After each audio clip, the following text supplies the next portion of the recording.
Hello નમસ્કાર વિદ્યાર્થી મિત્રો, વેદ ડિજિટલ એજ્યુકેશનમાં આપનું હાર્દિક સ્વાગત છે। આજે આપણે ધોરણ 9 વિષય સામાજિક વિજ્ઞાનની અંદર 9મું ચેપ્ટર મૂળભૂત હકો, મૂળભૂત ફરજો અને રાજ્ય નીતિના માર્ગદર્શક સિદ્ધાંતો જેનું સ્વાધ્યાય સોલ્યુશન જોવાના છે। તો ખાસ ચેનલમાં નવા હોય તો ચેનલ સબસ્ક્રાઇબ કરી બાજુમાં બેલ આઇકનને પ્રેસ કરો જેથી અવનવા વિડીયોની માહિતી મળે। વિડીયો લાઈક કરો, તમારા મિત્રો દોસ્તોને શેર કરો। તો 9મું ચેપ્ટર મૂળભૂત હકો, મૂળભૂત ફરજો અને રાજ્ય નીતિના માર્ગદર્શક સિદ્ધાંતો જેનું સ્વાધ્યાય સોલ્યુશન। તો પ્રશ્ન 1, નીચેના પ્રશ્નોના જવાબ આપો, જેમાં પેલું બંધારણમાં સમાવિષ્ટ મૂળભૂત ફરજો વિશે જણાવો। તો ભારતના બંધારણમાં સમાવિષ્ટ મૂળભૂત ફરજો નીચે મુજબ છે।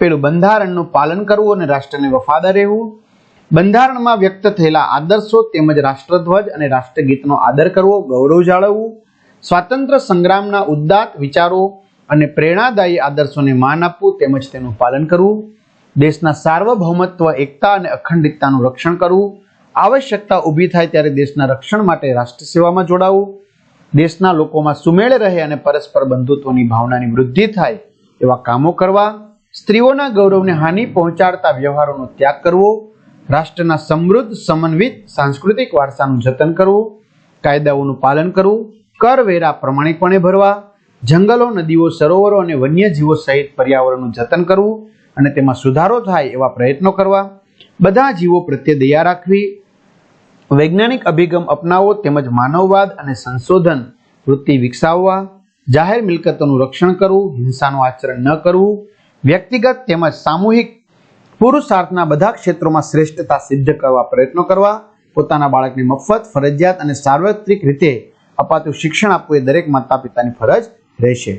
વિદ્યાર્થી મિત્રો, આવી રીતે તમારે ધોરણ 9ના તમામ વિષયના, બરાબર સમજો, તમામ વિષયના પાઠ્યપુસ્તકના પ્રકરણની સમજૂતીના વિડીયો જોતા હોય, બરાબર, તો આ વિડીયો ક્યાંથી મળશે? એમાં ખાસ કરીને ગણિત વિજ્ઞાનના વિડીયો લેક્ચર સિરીઝ તો આપણે વેદ ડિજિટલ એજ્યુકેશન નામની એપ્લિકેશન ગૂગલ પ્લે સ્ટોર કે જ્યાંથી તમે ગેમ ડાઉનલોડ કરો છો તો ત્યાં જઈને ડાઉનલોડ કરશો, જેમાં બધા જ વિષયના પાઠ્યપુસ્તકના પ્રકરણની સમજૂતીના વિડીયો, સ્વાધ્યાય અભ્યાસ, પરીક્ષા માટે ઉપયોગી અસાઇનમેન્ટ, મટીરિયલ, વિજ્ઞાન એસએસનું વાંચવા માટેનું મટીરિયલ, રંગીન સરસ મજાનું સચિત્ર છે, પરીક્ષાના પેપરો, એકમ કસોટી, બધું જ એપ્લિકેશન ડાઉનલોડ કરી આ પેજ ખુલે એમાં તમારા પોતાના મોબાઈલ નંબર નાખી સેન્ડ ઓટીપી કરી જનરેટ કરશો। પેડ કોર્સમાં તમે જશો એટલે તમારા ધોરણમાં 9માં વિજ્ઞાન વિડીયો અને ગણિત વિડીયોની વિડીયો લેક્ચર સિરીઝ, એક્ઝામ પેપરમાં પેપરો, 3 થી 12માં 3 થી 12 ધોરણના વિડીયો, તમારું ધોરણ પસંદ કરી, વિષય પસંદ કરી પાઠવાય વિડીયો જોઈ શકો છો। આગળ બીજો પ્રશ્ન, રાજ્ય નીતિના માર્ગદર્શક સિદ્ધાંતોનું મહત્વ દર્શાવો। તો વિદ્યાર્થી મિત્રો, તમે 2 લીટી કરો એટલે વિડીયો પોઝ કરી અને આ મુદ્દો છે લખી શકશો। હા, તમારે આ સ્વાધ્યાયની પીડીએફ જોતી હોય તો મેં કીધું એ પ્રમાણે એપ્લિકેશનમાંથી તમને મળી જશે, બરાબર, એ કોઈ ચિંતાનો વિષય નથી। ભારત એક કલ્યાણ રાજ્ય બને એવો આદર્શ આ સિદ્ધાંતોએ આસેવ્યો છે। જો નહીતર વિડીયો ઘણો મોટો બનશે, 11 પેજ છે, જે આપણે બીજો પેજે પહોંચ્યા, બરાબર, તોય 8-10 મિનિટ ઉપરનો થશે અને મને ખબર છે તમે સ્કીપ કરીને લખો છો, બરાબર, તો નીચે લીટી કરું ત્યાં સુધી લઈ લેવાનું। ભારતના બંધારણના ઘડવૈયા ડોક્ટર આંબેડકર કહે છે કે આ સિદ્ધાંતો દેશના શાસનમાં પાયાનું મહત્વ ધરાવે છે। ત્યાં સુધી લખી નાખ્યો? ઓકે, ચલો ત્રીજો પ્રશ્ન, મૂળભૂત હકોની અગત્ય સમજાવો। તો હકોનું રક્ષણ એ બીજી રીતે લોકશાહીનું જ રક્ષણ છે। ત્યાર પછી ચોથું, વાજબી નિયંત્રણો અને મર્યાદાઓ એટલે શું? તો અધિકાર મળતો નથી, પરંતુ કોઈ પણ નાગરિકને રાષ્ટ્રીય ધોરીમાર્ગ, હાઈવે અને રેલમાર્ગ પર સરઘસ કાઢવાનો અધિકાર મળતો નથી। ત્યાર પછી પાંચમું, નિવારક અટકાયત, પ્રતિબંધિત અટકાયત ધારા વિશે લખો। તો વડી અદાલતના ન્યાયાધીશ કે સલાહકાર બોર્ડના અભિપ્રાયના આધારે અટકાયતનો હુકમ રદ કરી શકાય છે। ત્યાં સુધી લખ્યું? ઓકે। છઠ્ઠું, ભારતના બંધારણમાં આપેલ બંધારણીય અધિકારો જણાવો। તો 6 છે, એ 6 અહીંયા આપેલા છે। લઘુમતીઓને બક્ષવામાં આવેલા બંધારણીય અધિકારો જણાવો। તો એ પણ મિત્રો અહીંયા 3 છે, બરાબર। ત્યાર પછી બીજો પ્રશ્ન છે, ટૂંક નોંધ લખો। સમાનતાનો હક, તો સમાનતાનો હક મળેલો છે, ત્યાં સુધી લખાઈ ગયું? ઓકે। સમાજમાં કૃત્રિમ ભેદભાવ સર્જતા ઇલકાબો અને ખિતાબો નાબૂદ કરવામાં આવ્યા છે। બીજું, બંધારણીય ઇલાજોનો હક, તો આમ આ હક કોઈ પણ નાગરિકને મૂળભૂત હકોના ભંગ બદલ અદાલતમાં જવાનો અને એ હકોનું રક્ષણ મેળવવાનો અધિકાર આપે છે. તો ત્યાં સુધી લખ્યું. ઓકે.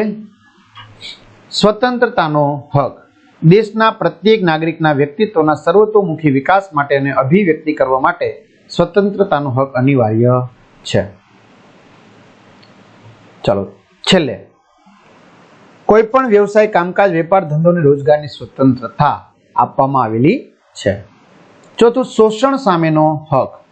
તો આ હક મુજબ 14 વર્ષથી નીચેની ઉંમરના બાળકોને કારખાનામાં, ખાણોમાં કે અન્ય જોખમ ભરેલા સ્થાને નોકરીમાં રાખવાની મનાઈ ફરમાવવામાં આવી છે. આર્થિક નીતિઓ સંદર્ભે માર્ગદર્શક સિદ્ધાંતો. તો સમાન કામ માટે સ્ત્રી પુરુષને સમાન વેતન મળે એ માટે રાજ્ય પ્રયાસ કરવા.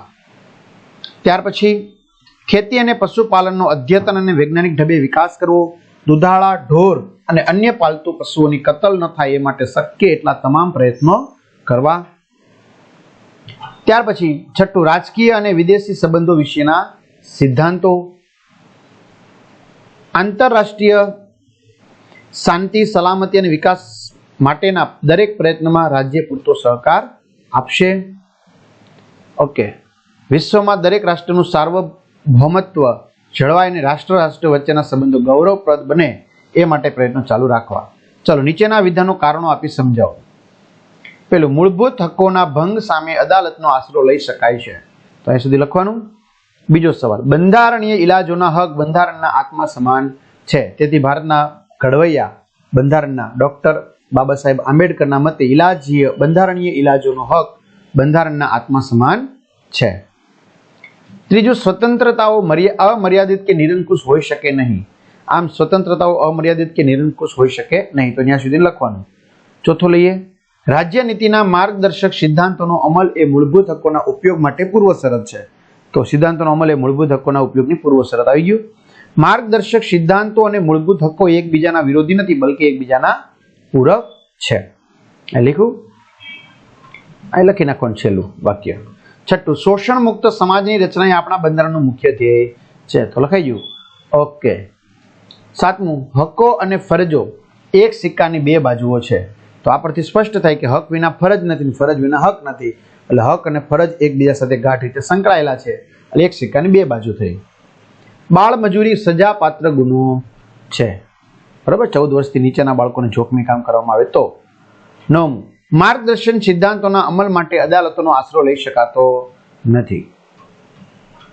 10, માર્ગદર્શન સિદ્ધાંતો દેશના શાસનમાં પાયારૂપ સિદ્ધાંતો છે. તેનો જવાબ મિત્રો અહીંયા લખવાનો. તેથી જ ભારતના બંધારણના ઘડવૈયા ડોક્ટર બાબા સાહેબ આંબેડકર કહે છે કે રાજ્ય નીતિના માર્ગદર્શન સિદ્ધાંતો દેશના શાસનમાં પાયારૂપ સિદ્ધાંતો છે. 11મો, આર્થિક અને સામાજિક લોકશાહી વિના રાજકીય લોકશાહી અધૂરી છે. સાંસ્કૃતિક અને ઐતિહાસિક વારસાનું જતન થાય એ જોવાની ફરજ સૌની છે. તો ત્યાં સુધીનો આપણે કમ્પ્લીટ કરવાનું છે. ક્લિયર?